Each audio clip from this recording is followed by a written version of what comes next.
Bonjour madame. Bonjour. Ça va? Oui, ça va bien, oui. Vous avez pas mal? Jacqueline Cabin habite au Mans. Son médecin l'a envoyée à Limoges pour qu'on lui retire un polype, une tumeur bénigne qui s'est développée sur la muqueuse de son Donc intestin. c'est là qu'on vous a enlevé le polype. Il était beaucoup plus gros que prévu puisqu'il faisait 12 cm. Eux, des 5 annoncés. Je me suis dit, mais pourquoi Limoges? Pourquoi pas Paris? Parce qu'il y a quand même énormément de kilomètres pour venir à Limoges. Et au final, je suis contente d'être là quand même, hein, quand je vois le résultat.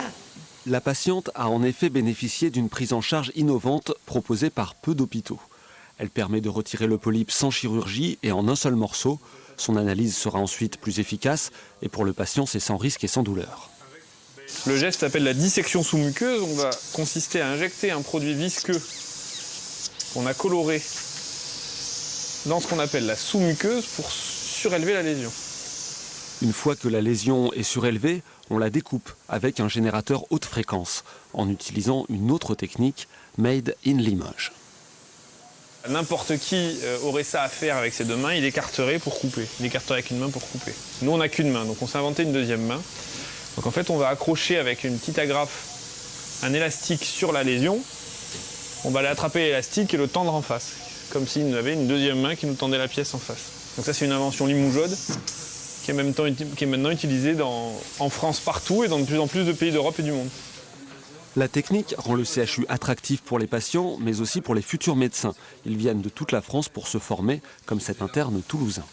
Ce sont des techniques qui vont évoluer, qui vont révolutionner la prise en charge des patients, avec notamment beaucoup moins de complications, un temps hospitalier bien moindre,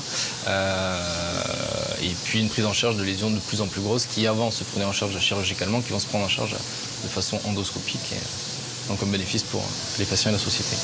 Mais pour une prise en charge efficace, encore faut-il qu'un dépistage ait eu lieu. Et là, malgré les campagnes de prévention, il y a encore du travail. Malheureusement, seuls 30% des gens pratiquent ce dépistage, ce qui laisse 70% des gens avec un gros risque de cancer du côlon, alors qu'on sait que plus on dépiste tôt, plus il est facile de le traiter par des techniques comme celles que vous voyez aujourd'hui par les voies naturelles. Le polype enlevé ce jour-là, d'une taille impressionnante, pourra maintenant être analysé dans son intégralité. En France, le cancer colorectal tue 17 000 personnes par an. Pour mieux lutter, les experts du CHU espèrent maintenant faire de leur méthode la technique de référence.